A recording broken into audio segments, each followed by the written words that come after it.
বাংলাদেশ এই দলটি দেখে আপনাদের সবার মনে একটা প্রশ্ন ঘুরপাক খাচ্ছে যে তাসকিন আহমেদ কেন দলে নেই। অ্যাকচুয়ালি দল গঠন করার আগে আমরা আমাদের মেডিকেল ডিপার্টমেন্ট বা ফিজিওথেরাপিস্টের কাছ থেকে প্রত্যেকেরই খেলোয়াড়ের সম্পর্কে একটা ফিডব্যাক নিয়ে থাকি এবং সারা বিশ্বে পেস বোলাররা কিছু না কিছু ইনজুরি ক্যারি করে এবং সেটা রিকভারের জন্য তাদেরকে সময়ও দিতে হয়। শেষ পর্যন্ত মেডিকেল ইউনিট থেকে তাসকিনের ব্যাপারে আমাদেরকে স্পষ্ট করে জানিয়ে দেওয়া হয়েছে যে এই সিরিজে তাকে যেন বিবেচনায় না রাখা হয়, কারণ সামনে আমাদের অনেক খেলা আছে। তো সেই কারণেই আনফর্চুনেটলি জিম্বাবুয়ের সঙ্গে টেস্ট ম্যাচ সিরিজ আপনারা তাসকিনকে দেখতে পাচ্ছেন না। এবার তাজিম সাকিব আমাদের পেস বোলিং ইউনিটে আমরা তাকে দেখতে পাবো।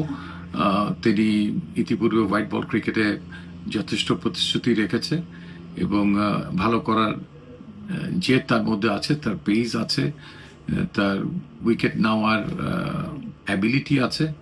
তো এই ইউনিটে সে কারণেই তিনি জায়গা করে নিয়েছেন। আমরা আনফর্চুনেটলি এবাদতকে এখনও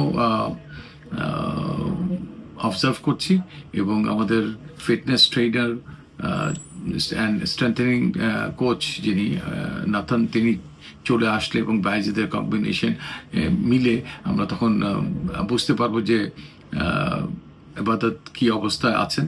সামনে আমাদের অনেক খেলাই আছে, আমাদের নিউজিল্যান্ডের সঙ্গে খেলা আছে। সো দ্যাট যারা এখানে এই ফার্স্ট টেস্ট ম্যাচের সুযোগ পাননি তাদের কারোই ওয়ারি হওয়ার কিছু নেই। সেকেন্ড টেস্ট আছে, আরও লঙ্গার ভার্সনের অনেক ক্রিকেট, ইন্টারন্যাশনাল ক্রিকেট আছে।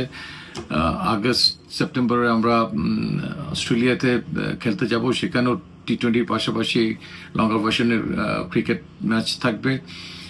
সো এখানে যারা মিস আউট করে গেছেন, নাথিং টু ওয়ারি। এখানে অনেকেই ভালো ক্রিকেট খেলছেন, তাদের জন্য নিউজিল্যান্ডের সঙ্গে মানে একদিনের ক্রিকেট এবং 4 দিনের ম্যাচের অনেক সুযোগ আছে। অনেক খেলার উপরই কিন্তু আমাদের নজর আছে এবং সামনে আমাদের অনেক খেলার সুযোগ আছে, যেখান থেকে এই টিম, এইচপি টিম এর খেলোয়াড়রা ভালো ক্রিকেট খেলে উপরের দিকে আসতে পারবেন। এবং আমরা এও নজর রাখছি যে গত বছর আমরা লঙ্গার ভার্সনের ক্রিকেটে খেলেছি আমাদের এইচপি টিম, সেখানে কিন্তু আমরা আমাদের ন্যাশনাল টিমেরও কিছু খেলোয়াড় সেখানে পাঠিয়েছিলাম। পাকিস্তানে আমাদের এই টিমের সিরিজ হয়েছে 4 দিনের, হয়তো বৃষ্টির কারণে সেটা বিঘ্নিত হয়েছে, সেখানেও তারা অনেকে খেলার সুযোগ পেয়েছিলেন এবং সেই জিনিসটি মনে রাখতে হবে। হয়তো সেখানে অনেকেই যথেষ্ট ভালো করবেন বলে আমরা ভেবেছিলাম, সেরকম হয়নি বিধায় হয়তো অনেকেই এখন হয়তো তাতে কাউকেই হয়তো আমরা ইনক্লুড করতে পারিনি, উপরের দিকে নিয়ে আসতে পারিনি।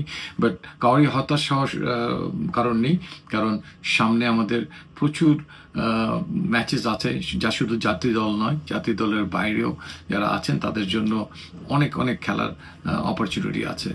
সো আমরা সেদিকে তাকিয়ে আছি এবং যারাই ঘরোয়া ক্রিকেটে এখন খেলছেন তাদের, এবং সামনে বেশ কিছু খেলা বাকি আছে, আমি বলবো যে তাদের দিকে আমাদের চোখ আছে এবং তারা যেন আরও মনোযোগী হয়ে স্পেশালি সুপার লিগে তাদের অ্যাবিলিটিগুলা, তাদের প্রতিভাগুলো মেলে ধরার চেষ্টা করেন। দেশ জুড়ে তোলপাড়, ওয়ালটন ফ্রিজ কিনে হতে পারেন মিলেনিয়ার। এছাড়াও রয়েছে লক্ষ লক্ষ টাকার ক্যাশ ভাউচার সহ কোটি টাকার নিশ্চিত উপহার।